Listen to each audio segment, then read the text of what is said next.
Okay, hey, welcome back to All Things Equilateral. Where have I been? It's November. I am going to put up rapid fire, like 3 videos all at once. I'm so excited about this. The book just fell. My TBR for readathon that's called TisTheseasonathon, which Bookables, Heather at Bookables started.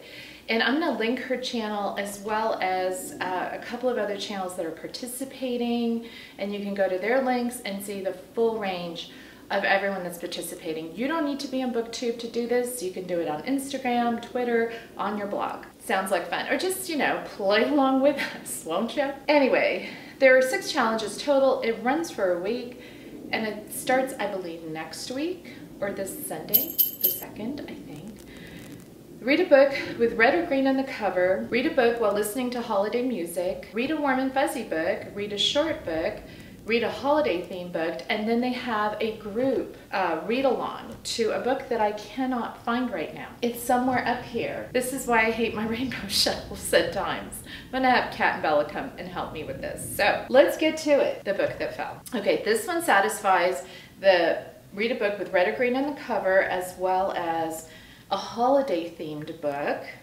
It actually could satisfy more stuff, but it's called A Holiday by Gaslight. Oh, it also satisfied a short book. A Holiday by Gaslight, a Victorian Christmas novella by Mimi Matthews, author of The Lost Letter and The Matrimonial Advertisement. And this is about Sophie Apperset, who is ready to marry outside of her class to ensure the survival of her family.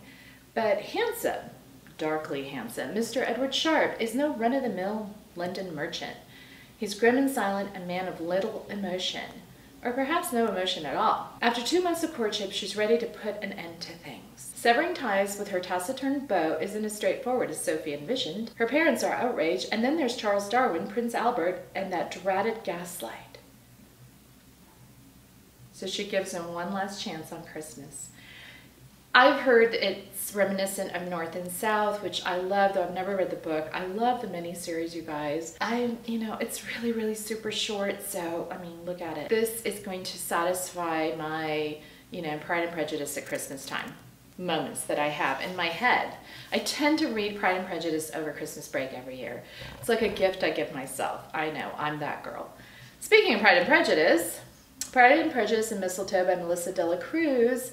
It's going to be a Hallmark movie, and this is about Darcy Fitzwilliam, so it's a bit of a gender switch. She's beautiful, successful, brilliant, not even 30, never without her 3 cell phones, and her mother falls ill, so Darcy has to go back to Pemberley, Ohio, and at her parents' annual Christmas bash, she's reunited with the one man she cannot stand, her neighbor, Luke Bennett, who is the opposite of Darcy.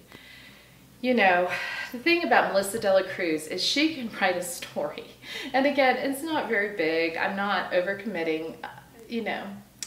It's going to be cute. It's contemporary. Melissa wrote early on in her career, I think, were they called the Nanny Diaries or something? Or the Au Pair Diaries?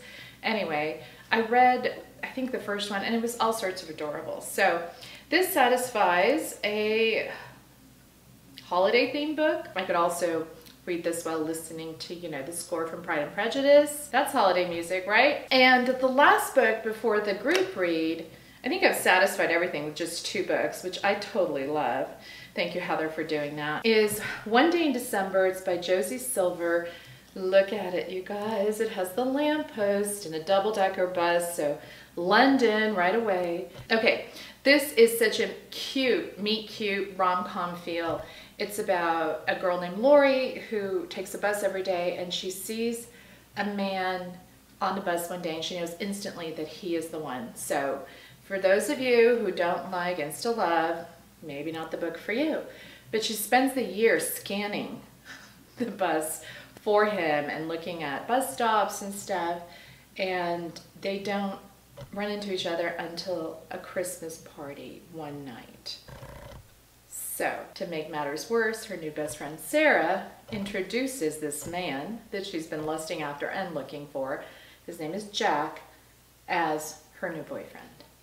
Rom-com potential. The last book I'm going to read, which obviously I can't find here on my shelves. I know for a fact I got it because it was in my October book haul, which I need to edit and post. It is also by Melissa De La Cruz. She's the editor, also Nick Stone, Casey West, and Amy Freeman. And it's called Snow in Love. And I'm gonna put up the picture here.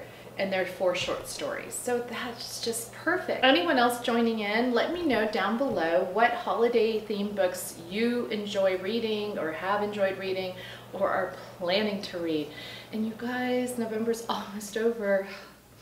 The holidays are here, and my house right now, if you could see it, yeah, it's time to vacuum and dust and get that tree up because nothing's ready. See you next time. Thanks for watching, and cut.